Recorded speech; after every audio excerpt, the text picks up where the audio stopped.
Has there ever been a time in your life that you felt very, very distant from God spiritually?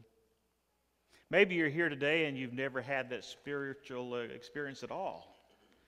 But one thing that we have found and learned is that everyone has some sort of spiritual yearning. There's something they want to connect to outside the physical, the mental sort of, or the cognitive process of learning or thinking.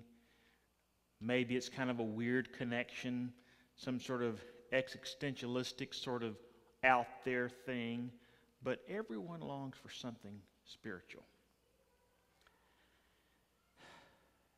There was a young man whose story we're going to read about today who came to that same place in his life. Nothing really radical was going on, but I think the mundaneness of his life was driving him mad, or he was just not settled.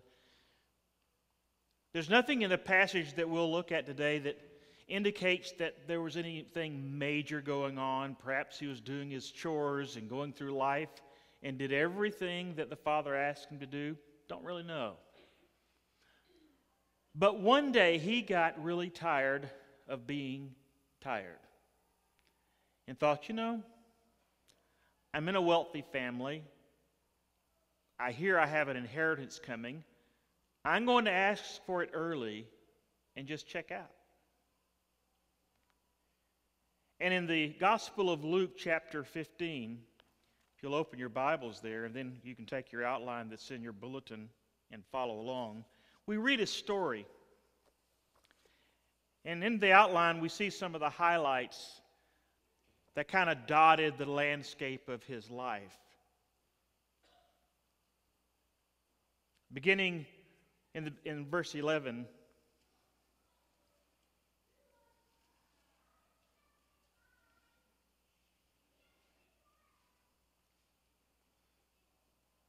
Jesus continued by saying, there was a man who had 2 sons. And I think a goat, a calf, and a partridge in a pear tree. The younger one said to his father, Father, give me my share of the estate. And so he divided his property between them. And I find it very interesting, at least within the passage, there seems to be no hesitancy on the part of the father.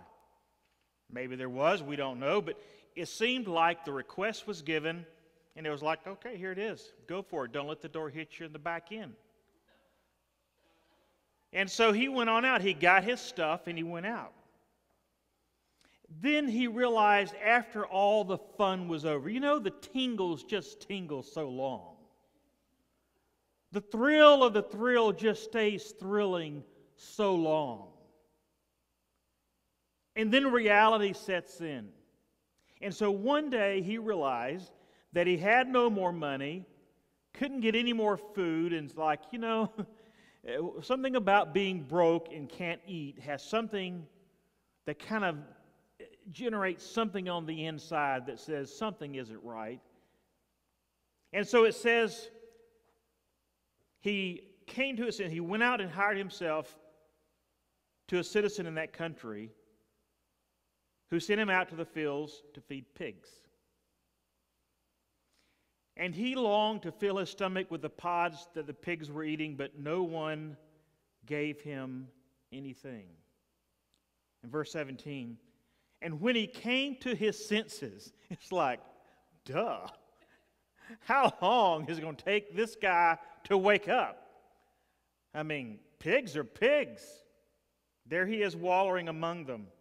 And so he came to his senses and he got up and he went to his father.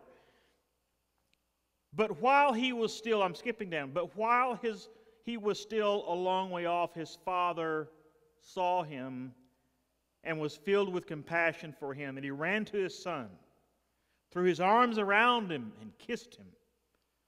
And the son said to him, Father, I have sinned against heaven and against you. I am no longer worthy to be called your son. This passage, I'm sure you've heard before. If not, it's so many takes.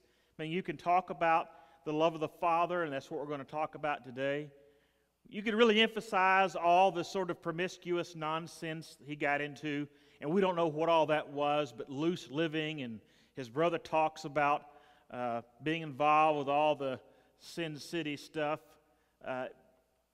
What all he did, we don't know. We know he did a lot of things bad, and he went broke, and he got hungry. We could also talk a lot about the elder son. Comes at the end of the passage where when he came home, he